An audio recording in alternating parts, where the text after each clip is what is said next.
함께 드라마 보다가 뽀뽀하는 장면이라도 나오면 서로 당황해가지고 어쩔 줄을 몰라 했던, 간혹 아이가 성기를 만지는 것을 보고 부모님들은 대부분 불같이 화를 내죠. 그런데 그렇게 하시면 안 된다는 것을 지금부터 우리 전문가 교수님들이 계속 이야기를 해 주실 건데요.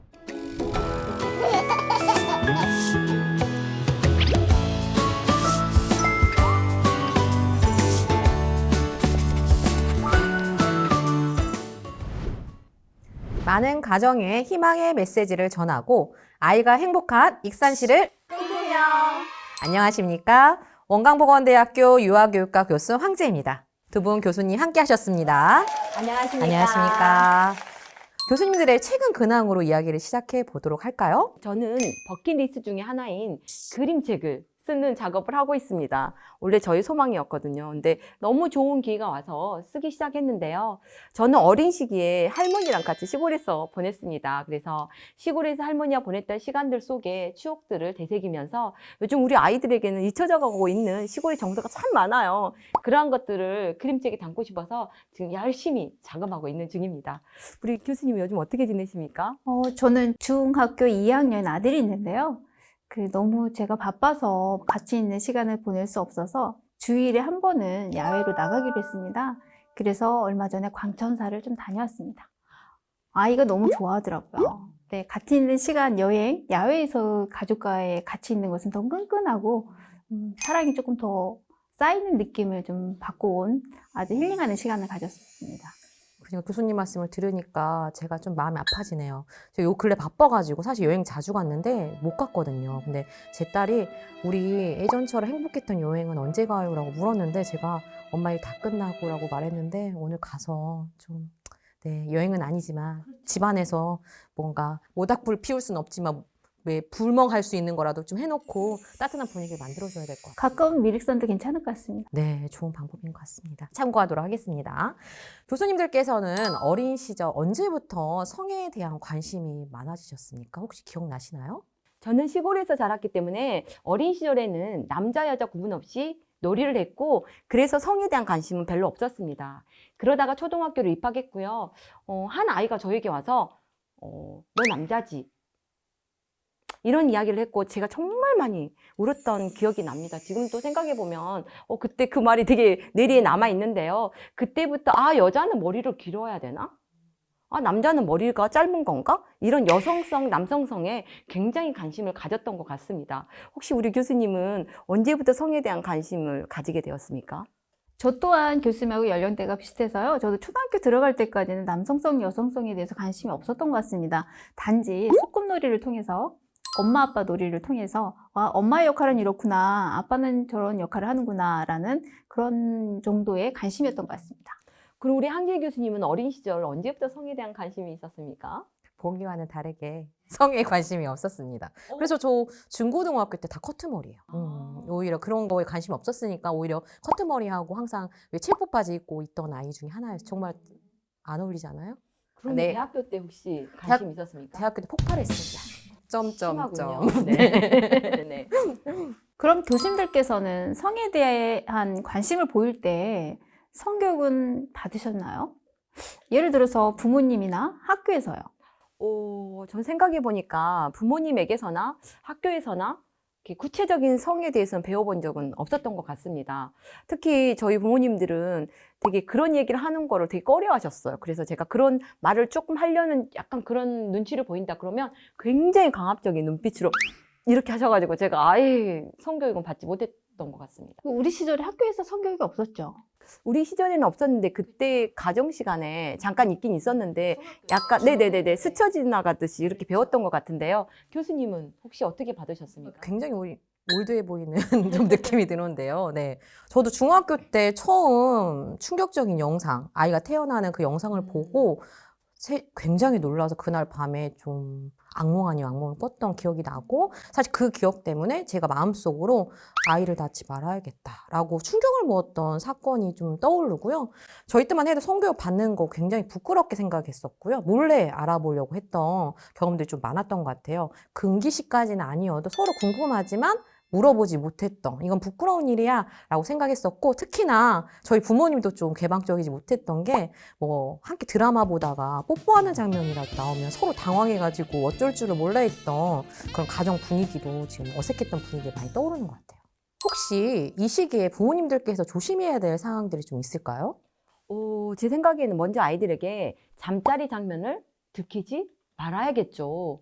그런데 만약에 잠자리 장면을 들켰다면, 우리 이런 말 하잖아요. 레슬링 한 거야. 막 이러면서 약간 당황하거나 피하려고 하면 아이들이 더 호기심을 가집니다. 따라서 피하려거나 또는 당황해서는 절대로 안 되고요. 아이에게 들킨 것은 문제입니다. 그런데 부모가 당당하게 생각해야 되고요. 자연스럽게 성에 대해서 알려주는 기회로 삼아야 됩니다. 잠자리를 할 때는 반드시 침실의 방문을 잠그는 것을 잊지 마세요.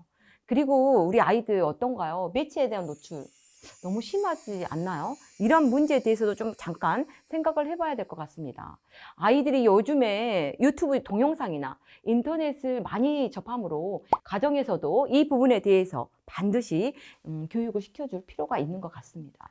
아이들이 미디어를 좀 사용할 때 부모님이 좀 보셔야 되는 것들이 이런 게 왜 저희 광고 같은 데 보면 밑에 같이 딸려서 나오는 선정적인 그런 광고물들이 좀 많습니다. 근데 우연히 발견된 그 성 광고물이 아이에겐 큰 영향을 미치는 순간이 될 수 있기 때문에 우리 아이가 좀 어떤 게임을 하고 있는지, 좀 무엇을 보고 있는지 정도는 좀 체크해 보시는 것도 굉장히 필요하다고 할 수가 있겠는데요. 아이들에게 성에 대해 말하는 것은 쉽지 않은 일인 것 같습니다. 그래서 성교육을 나중으로 미루거나 사춘기가 닥쳤을 때 시작하는 경우가 많은데요. 하지만 금방 말했던 신문이나 TV, 광고, 인터넷 등의 대중매체의 온갖 성적 자극이 난무한 요즘에는 성교육이 제대로 이루어지지 않으면 TV나 영화 속에 본 장면들을 그대로 모방하거나 여러 가지의 문제 행동으로 나타나기도 합니다. 또한 요즘 빈번하게 발생하는 어린이 성폭력 피해로부터도 아이를 보호하기 위해서라도 성교육을 꼭 해야 되는 이유인데요. 성에 부쩍 호기심이 많아진 유아 때문에 고민이 많으신 익산시에 사는 부모님의 사연이 도착하였습니다. 오늘은 오은정 교수님께서 읽어주시도록 하겠습니다. 안녕하세요. 익산시 신동에 살고 있는 만 5세 남아를 양육하고 있는 승은이 엄마입니다. 성에 대해 부쩍 호기심이 많아진 우리 아이 때문에 걱정이 많습니다. 아이가 부쩍 성적인 질문을 하거나 자기 성기에 관심을 가져요. 그래서 어느 날 유치원에 다녀와서 아기가 나오는 구멍은 정확히 어디에 있는지, 아기 씨앗이 아기 집에 어떠한 방법으로 들어가는지, 그리고 아기가 나올 때 얼마나 아픈지 등을 물어보더라고요. 그에 맞게 대답해 주었더니 아기가 태어나는 구멍이 아주 작은데 도대체 어떻게 태어날 수 있는지도 궁금해하면서 자꾸 물어보기도 합니다. 이럴 때마다 어떻게 대처해야 하는지 당황스럽습니다. 눈만 돌리면 온갖 성적인 자극과 유혹이 판치는 요즘에 아이에게 성교육이 무엇보다 중요하다는 것을 알고 있습니다. 하지만 말처럼 쉽지 않은 성교육, 도대체 어떻게 시작해야 할까요? 네. 성에 부쩍 호기심이 많은 수문이의 사연을 들어보았습니다. 지금껏 아이의 성에 관한 궁금증을 잘 풀어주고 계셨는데요. 점점 더 심화되는 궁금증에 대해서 어떻게 대응을 해야 될지 그렇게 느껴지시는 부분인 것 같아요. 교수님들은 성교육은 언제부터 시작하면 좋을지 한번 이야기해 주실까요? 전문가들이 말하는 성교육하기에 가장 이상적인 시작 나이는 3세부터라고 합니다. 성교육을 하기에 너무 어리지 않나? 라는 생각도 들겠지만 사실 성은 출생과 더불어 시작되는 것이므로 부모가 생활 속에서 자연스럽게 가르치는 것만큼 효과적인 방법도 없습니다. 나는 어디서 왔어? 나는 왜 고추가 없지? 이러한 질문들 되게 많이 하면서 호기심을 보이잖아요. 이러한 질문을 할 때 이때가 가장 자연스럽게 성교육을 시작할 수 있는 시기입니다. 그럼 가장 자연스럽게 성교육을 시작하기 위한 방법들을 한번 이야기해 주실 수 있으실까요? 가장 자연스럽게 성교육을 시작할 수 있는 방법 첫 번째는 내 몸은 소중한 것이라는 것을 알려주는 것입니다.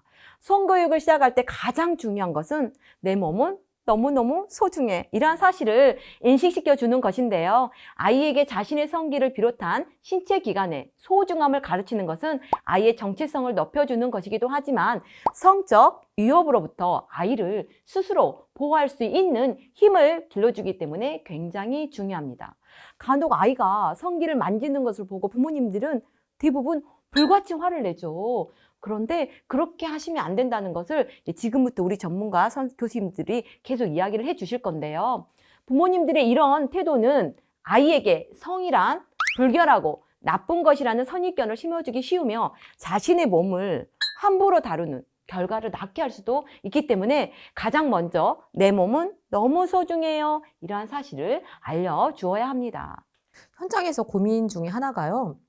선생님들도 그렇고 다른 사람인데 이제 궁금한 거예요. 예를 들면 가슴이나 이런 게 궁금하고 와서 이렇게 만지는 아이들이 있어요. 그러면 이제 그때 자칫 선생님들 생각할 때는 그냥 아이가 뭔가 호기심이 그런 건데 한번 허용해 줘야지라고 생각하지만 사실은 너가 선생님이 이런 것들이 그랬구나라고 공감은 해주되 그래도 선생님 몸도 소중한 거야. 만지면 안 돼라고 정확히 알려주셔야 돼. 왜냐하면 그걸 허용해 주시면 다른 사람도 만져도 된다고 생각하기 때문에 그런 교육도 좀 필요한 부분들이 있더라고 하더라고요. 두 번째는 아이에게 정확한 신체 명칭을 알려주는 것입니다. 아이들은 3, 4세가 되면 자주 이제 성기의 명칭과 역할에 대해서 묻게 됩니다. 성에 대한 첫 번째 질문이라고 할 수 있는데 이때 성기의 정확한 명칭을 알려주는 게 중요합니다.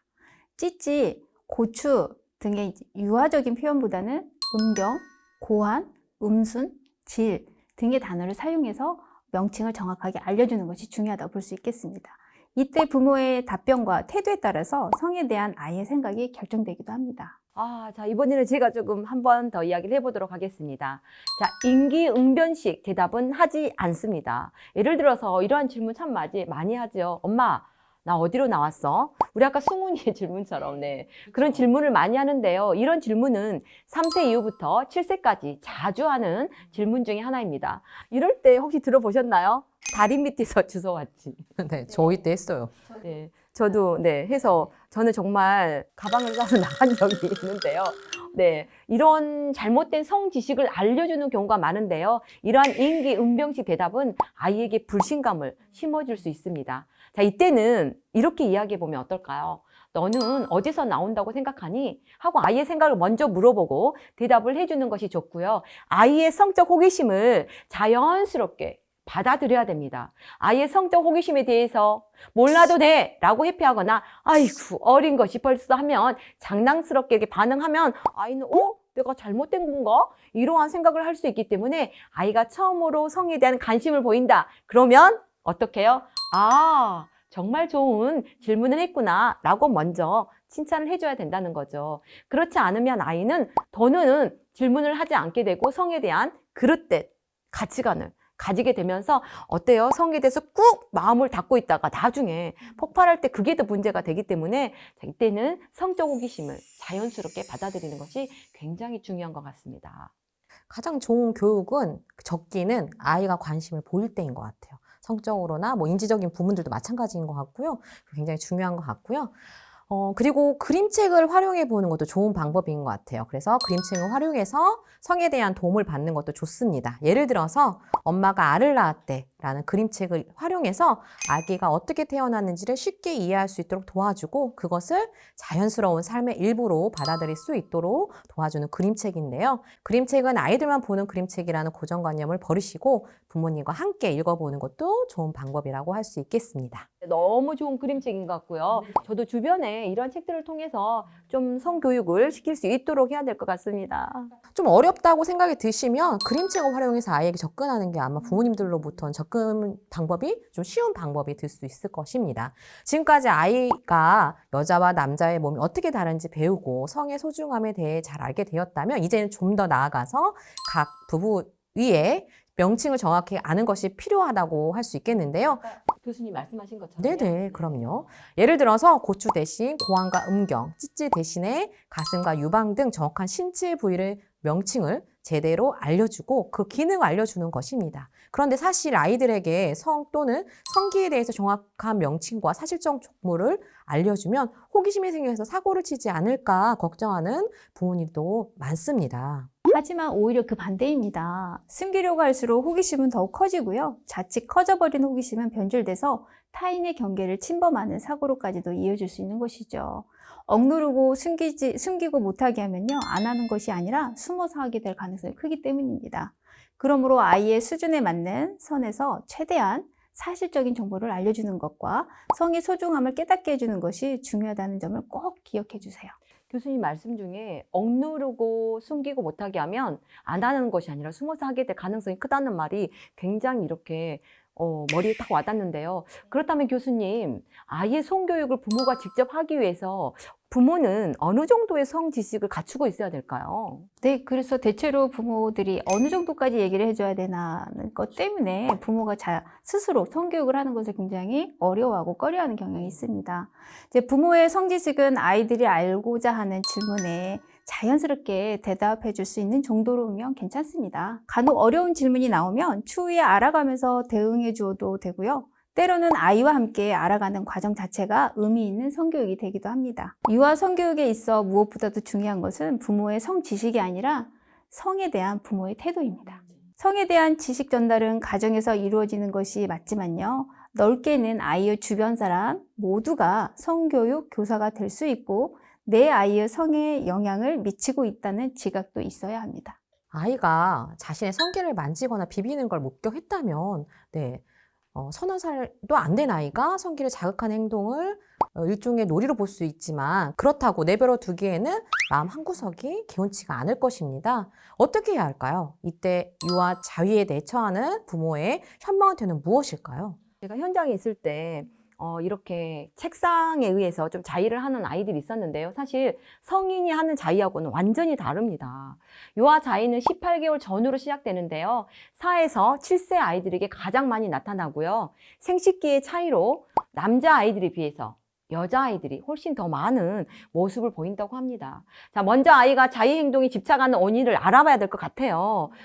심심하거나 또는 이 아이가 혹시 불안한지, 스트레스가 있는지 없는지, 그리고 이런 친구들도 있더라고요. 성기가 가려워서. 그러니까 청결하지 못한 거죠. 그랬을 때도 이렇게 약간 자위 행위처럼 보인다고 얘기를 합니다. 자, 이때 어떻게 해야 될까요? 이걸 목격했어요. 그러면 우리는 어떻게 해줘야 될까요? 되게 당황스럽잖아요. 이때의 대처법으로는 죄책감과 수치감을 느끼지 않도록 윽박 지른다거나 야단치지 말아야 됩니다. 특히 3세 아이라면 무관심으로 대처해도 괜찮다고 합니다. 3세 이후라면 아이 눈높이에 맞게 설명해 줍니다. 예를 들어 중요한 신체 부위로 병균이 들어가 아플 수도 있다고 얘기를 해주고요. 또한 아이가 좋아하는 놀잇감으로 손을 잡고 함께 가는 거죠. 그래서 그 자위하는 행동을 좀 멈추도록 해주는 방법이 있고요. 간혹 성기 부위가 짓누르거나 또는 요도염이 생길 수 있기 때문에 혹시 아이가 이런 행동을 보였을 때는 좀 병원에 찾아가셔가지고 적절한 치료를 받는 것도 좋은 방법이라고 얘기를 합니다. 혹시 오은정 교수님, 무서운 세상입니다. 그럼 어떻게 아이들에게 주의를 해주면 좋을까요? 네, 많은 성범죄자들이 아동들을 처음 꿰어낼 때 도움을 요청하는 방법을 많이 사용합니다. 기를 묶거나 맛있는 과자나 장난감을 주겠다는 식이죠. 아이들에게 제대로 된 어른은 아이들에게 도움을 요청하지 않는다는 것을 숙지시켜야 합니다. 아는 사람이라고 하더라도 학교나 집, 학원 등 공인된 장소나 부모님 곁에 있을 때 외에는 안 된다고 이야기를 꼭 해주세요. 아이가 성에 관한 당황스러운 질문을 할 때마다 어떻게 답을 해줘야 할지 망설인 적이 있을 것입니다. 성적 호기심에 혼을 내거나 대답을 회피하면 자칫 아이가 성에 대한 부정적인 인식을 가질 수 있으므로 유아기의 부모들은 중요하게 생각해야 될 부분이고요. 지금까지 성에 부쩍 호기심이 많은 아이에 대한 원인과 지도법에 대해서 살펴보았습니다. 두 분 교수님 자리에 함께 해주셔서 감사합니다. 감사합니다. 아이를 어린이집에 보내다 보면 아이가 안 가려고 막 떼를 쓰잖아요. 그럴 때 그냥 보내지 말까? 내가 그냥 직장을 그만두는 게 더 나은 건가? 이런 생각 되게 많이 하는데요. 만약 아이가 결석이 더 좋다는 태도를 엄마가 보이면 문제가 더욱 악화되기 때문에 계속 거짓말하는 우리 아이, 도대체 거짓말하는 이유가 뭘까요? 친구 누구? 그 친구에게 고맙다고 이야기를 해야겠다 그랬더니 갑자기 얼굴이 빨개지면서 슈퍼에서 가져왔어. 이렇게 얘기를 하는 거예요.